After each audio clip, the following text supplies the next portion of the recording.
ಕಿಕ್ಕೇರಿಯ ಮಾದಾಪುರ ಸರ್ಕಾರಿ ಶಾಲೆಯಲ್ಲಿ ಅದ್ದೂರಿಯಾಗಿ ನಡೆದ ಶಾಲಾ ವಾರ್ಷಿಕೋತ್ಸವ.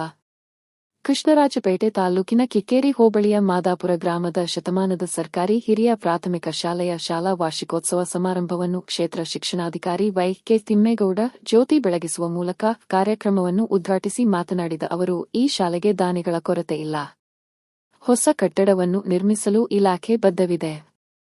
ಸರ್ಕಾರಿ ಶಾಲೆ ಬಡ, ದುರ್ಬಲ ಮಕ್ಕಳ ಭವಿಷ್ಯಕ್ಕೆ ಆಸರೆ ಎಂಬುದನ್ನು ಮರೆಯದೆ ಸರ್ಕಾರಿ ಶಾಲೆಗಳನ್ನು ಉಳಿಸಿ ಎಂದು ವಿನಂತಿಸಿದರು. ಈ ಸಂದರ್ಭದಲ್ಲಿ ಹೊಸಕೋಟೆಯ ಕಾಜಿಹೊಸಹಳ್ಳಿ ನಾಗರಾಜು, ಪುಷ್ಪಾ ದಂಪತಿಯವರು ಮಕ್ಕಳ ಮನೆಗೆ ಮಕ್ಕಳನ್ನು ಕರೆತರಲು ವಾಹನವನ್ನು ಹೊಸಕೋಟೆ ನಾಗರಾಜು, ಪುಷ್ಪ ದಂಪತಿಗಳು ಉಚಿತವಾಗಿ ನೀಡಿದ ಶಾಲಾ ವಾಹನವನ್ನು ಗಣ್ಯರ ಸಮ್ಮುಖದಲ್ಲಿ ಕೊಡುಗೆಯಾಗಿ ನೀಡಿರುವುದರ ಮೂಲಕ ಶಾಲಾ ವಾರ್ಷಿಕೋತ್ಸವ ಗ್ರಾಮದ ಹಬ್ಬದಂತೆ ನಡೆಯಿತು. ಹಿಂದಿನ ವರ್ಷ ಬಂದಾಗ ಇದೇ ರೀತಿ ವೇದಿಕೆ ಮಾಡಿದ್ರಿ, ಬಹಳ ಅದ್ದೂರಿಯಾಗಿ ಕಾರ್ಯಕ್ರಮ ನಡೆಸಿದ್ರಿ. ಹಾಗೆ ಈ ವರ್ಷ ಹಮ್ಮಿಕೊಂಡಿದ್ರಿ. ಒಂದು ಮನವಿ, ನೀವು ಕಾರ್ಯಕ್ರಮ ಮಾಡೋದು ಎಲ್ಲವೂ ಸರಿ, ತುಂಬಾ ಚೆನ್ನಾಗಿದೆ. ಅದ್ರ ಜೊತೆಗೆ ದಯಮಾಡಿ ನೀವು ಈ ಶಾಲೆ ಬಗ್ಗೆ ಇನ್ನೂ ಹೆಚ್ಚಿನ ಪ್ರೀತಿಯನ್ನ, ಕಾಳಜಿಯನ್ನ ತೋರಿಸ್ಬೇಕು ಅಂತ ನನ್ನ ಮನವಿ. ಯಾಕೆಂದ್ರೆ ಈ ಶಾಲೆಯಲ್ಲಿ ಓದ್ತಾ ಇರೋರು ನಿಮ್ಮ ಮಕ್ಕಳು. ನಾನು ಹಿಂದಿನ ವರ್ಷ ಬಂದಾಗ ನಾನು ಕೇಳಿದೆ, ಈ ಶಾಲೆಗೆ 130 ವರ್ಷ 135 ವರ್ಷದ ಇತಿಹಾಸ ಇದೆ. KR ಪೇಟೆನಲ್ಲಿ ಶಾಲೆ ಪ್ರಾರಂಭ ಆಗಿತ್ತೋ ಇಲ್ವೋ ಗೊತ್ತಿಲ್ಲ, ಆದ್ರೆ ಈ ಗ್ರಾಮದಲ್ಲಿ ಆಗಿತ್ತು.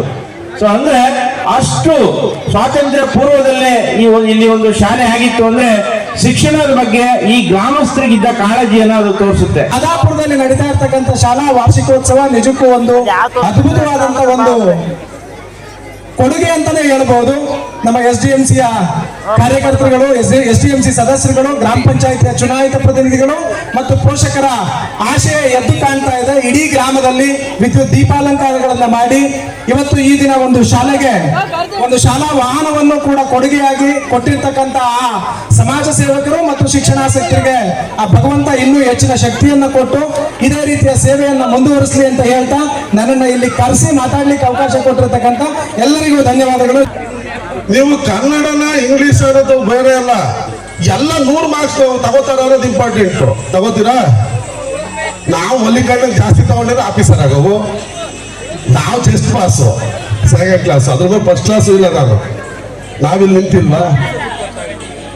ನಾವು ಸ್ಪೋರ್ಟ್ಸ್ ಅಲ್ಲಿ ಇತ್ತು, ನಮ್ಮ ಅಪ್ಪ ಬಿಡ್ದಾಗ ಹೋದ. ಬಟ್ ನಾವು ಸ್ಪೋರ್ಟ್ಸ್ ಇರೋಂಥ ಹುಡುಗನ ಸ್ಪೋರ್ಟ್ಸ್ಗೂ, ಯಾರು ಡ್ಯಾನ್ಸ್ ಇದ್ರೆ ಡ್ಯಾನ್ಸ್. ಇವತ್ತು ನೀವು ಕೂತ್ಕೊಂಡು ಟಿವಿ ನೋಡ್ತೀರಿ, ಮಕ್ಕಳು ಪುಟಾಣಿ ಮಕ್ಕಳು ಕಾಮಿಡಿ ನೋಡ್ತೀರಿ, ದೊಡ್ಡ ದೊಡ್ಡ ಮಕ್ಕಳು ಡ್ಯಾನ್ಸ್ ನೋಡ್ತೀರಿ. ಆದ್ರೆ ನಮ್ಮ ಮಗ ಕುಣಿಯೋದು ಮಾತ್ರ ಇಷ್ಟ ಇಲ್ಲ ಅಂತೀರಿ. ಅದರಲ್ಲಿ ಹೆಣ್ಣು ಮಕ್ಕಳು ಕುಣಿಯೋಕ್ಕೂ ಕಳ್ಸಲ್ಲ, ಆಡಕ್ಕೂ ಕಳ್ಸೋದಿಲ್ಲ. ಏನಾರು ಆಡಕ್ ಹೋದ್ರೆ ನಿಮ್ಗೆ ಏನಾದ್ರು ನಾಚಿಕೆ ಆಯ್ತದ ಭಾವನೆ ಆಯ್ತದೆ? ಖಂಡಿತ ಅಲ್ಲ. ಆ ಮಗುಗೆ ಓದೋದಕ್ಕಿಂತ ಜಾಸ್ತಿ ಇನ್ನೊಂದೇನೋ ಕಲೆ ಕೊಟ್ಟಿರ್ತಾರೆ. ಫೇಲ್ ಆದ ತಕ್ಷಣ ದಡ್ಡ ಆಗಿರೋದಿಲ್ಲ. ಈ ದೇಶ ಆಳ್ತಿರೋರೆಲ್ಲ ಏನಾಗಾರೆ ಪೂರ್ತಿ ದೊಡ್ಡ ದೊಡ್ಡ IPS ಮಾಡಿ IAS ಮಾಡಿರೋ ದೇಶ. ದೇವ್ರ ಜೊತೆಲಿ ಯಾರು ಆಳ್ತಿರೋರು ಇಂಪ್ರೆಸ್ ಹೇಳಿ ಸುಮ್ಮನಿರತೆಗೆ ಎಲ್ಲರೂ ಕೆಲಸ ಮಾಡಬೇಕು. ಯಾಕೆಂದ್ರೆ ಇಂಥ 100 ವರ್ಷ ದಾಟಿರೋ ಶಾಲೆಗಳನ್ನ ಉಳಿಸ್ಕೊಂಡ್ರೆ ಒಂದು ಇತಿಹಾಸ. ಯಾಕೆಂದ್ರೆ ಮಾದಾಪುರಕ್ಕೆ ಒಂದು ಶತಮಾನದ ಶಾಲೆ ಇದೆ, ಅದೊಂದು ಇತಿಹಾಸ. ಆ ನಿಟ್ಟಿನಲ್ಲಿ ಇವತ್ತು ಇಲ್ಲಿ SDMC ಅವರು ಸೇರ್ಕೊಂಡು ಇವತ್ತು 108 ಜನ ಮಕ್ಕಳು ಇಟ್ಕೊಂಡಿದ್ದಾರೆ ಅಂದ್ರೆ 118 ಜನ, ಅದು ಗ್ರೇಟ್. ಯಾಕೆಂದ್ರೆ ಎಂತೆಂತ ನಮ್ದು ಆನೆಗಳ ಮೇನ್ ರೋಡ್ ಇವತ್ತು ಮುಚ್ಚೋಗಿದೆ. ಆನೆಗಳದ್ದು ಎಲ್ಲ ವಿಚಾರವನ್ನು ಹೇಳಿದ್ದಾರೆ. ಸರ್ಕಾರಿ ಶಾಲೆಯಲ್ಲಿ ಯಾಕೆ ಓದಿಸ್ಬೇಕು, ಈ ವೇದಿಕೆ ಎಲ್ಲ ಗಣ್ಯರು ಕೂಡ ಎಲ್ಲ ಕಡೆ ಹೋಗಿ ನೀವು ನಿಮ್ಮ ಮಕ್ಕಳ ಸರ್ಕಾರಿ ಶಾಲೆಯಲ್ಲಿ ಓದಿಸಿ ಅಂತಾರೆ. ಎಲ್ಲ ಗಣ್ಯರು ಅವ್ರ ಮಕ್ಕಳು ಮಾತ್ರ ಕಾನ್ವೆಂಟಲ್ಲಿ ಓದಿಸ್ತಾರೆ. ಅದು ಎಲ್ಲ ಕಡೆನೂ ನಿರಂತರವಾಗಿ ನಡೀತಾ ಇರೋದು. ದಯಮಾಡಿ ರವಿ ಅವರು ಹೇಳಿದ್ರು, 10ನೇ ಕ್ಲಾಸ್ ಗಂಟ ಸರ್ಕಾರಿ ಶಾಲೆ ಜೊತೆಗೆ ಮೊಬೈಲ್ ಮತ್ತು ಟಿವಿ ನೋಡೋದನ್ನ ನಿಲ್ಲಿಸಿ, ಮೊಬೈಲ್ ಕೊಡೋದು ನಿಲ್ಲಿಸ್ತಿಲ್ಲ ಅಂದ್ರೆ ಇವತ್ತು ಎಲ್ಲಾ ಕಡೆ ಎಣ್ಣೆ ಬಿಡಿಸ್ಬೇಕು, ಮತ್ತು ಇವರಿಗೆ ಸಿಬಿರೋಡ್ ಮಾಡ್ತಾ ಇದೀವಿ, ಎಣ್ಣೆ ಬಿಡಿಸ್ಬೇಕು, ಅವನು ಡ್ರೆಸ್ ತಗೋತಾ ಇದ್ದೇನೆ ಅದನ್ನ ಬಿಡಿಸ್ಬೇಕು ಅಂತ ಹೇಳಿ ಎಲ್ಲ ಹೋರಾಟ ಮಾಡ್ತಾ ಇದ್ರಿ. ಇನ್ನು ಕೇವಲ 10-15 ವರ್ಷದೊಳಗಡೆ ನೀವು ಮೊಬೈಲ್ ಅನ್ನ ಬಿಡಿಸುವಂತ ವ್ಯವಸ್ಥೆ ಬರ್ತದೆ. ಅವನು ಖಿನ್ನತೆಗೊಳಗಾಗ್ತಾನೆ, ಅವನ ಮಾನಸಿಕ ಅಸ್ವಸ್ಥನಾಗ್ತಾನೆ. ಮೊದಲು ಮೊಬೈಲ್ನ ಬಿಡಿಸುವಂತ ವ್ಯವಸ್ಥೆ ಇನ್ನು ಕೆಲವೇ ದಿನಗಳು ಬರ್ತದೆ. ದಯಮಾಡಿ ನಿಮ್ಮ ಮಕ್ಕಳಿಗೆ ಮೊಬೈಲ್ ಕೊಡೋದನ್ನ, ಟಿವಿ ನೋಡೋದನ್ನ ಕಡಿಮೆ ಮಾಡಬೇಕು. ಸರ್ಕಾರಿ ಶಾಲೆಗೆ ಹೆಚ್ಚು ಒತ್ತನ್ನು ಕೊಟ್ಟು ಓದಿಸಿದ್ರೆ ಒಂದು ಆರ್ಥಿಕವಾಗಿ, ಒಂದು ದೈಹಿಕವಾಗಿ, ಒಂದು ಆತ್ಮಕ್ಕೆ ಗೌರವ ಕೊಟ್ಟು ಒಂದು ದೃಢ ನಿರ್ಧಾರ ತಗೊಂಡು ಬದುಕುವ ಜೀವನವ ಸರ್ಕಾರಿ ಶಾಲೆಯಲ್ಲಿ ಮಾತ್ರ ಕಲಿಲಿಕ್ಕೆ ಸಾಧ್ಯ.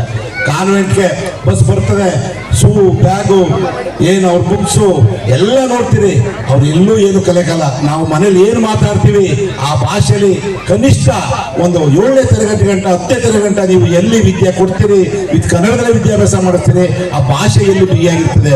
ನೀವು ಮನೇಲೆಲ್ಲ ಕನ್ನಡ ಮಾತಾಡೋದು, ಮಕ್ಕಳು ಮಾತ್ರ ಕಾನ್ವೆಂಟ್ ಕಳಿಸಿದ್ರೆ ಅಲ್ಲಿ ಆ ವ್ಯವಸ್ಥೆ ಸರಿ ಹೋಗಲ್ಲ. ದಯಮಾಡಿ ಇವತ್ತು ಮಾದಾಪುರದ ಎಲ್ಲರೂ ಇವತ್ತು ಹೊಸಕೋಟೆಯಿಂದ ಬಂದು ಇವತ್ತು ಬಸ್ ಅನ್ನ ಕೊಟ್ಟಿದ್ದಾರೆ.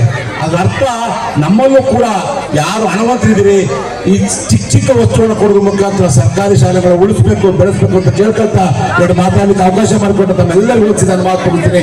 ಜೈ ಜೈ ಕನ್ನಡ.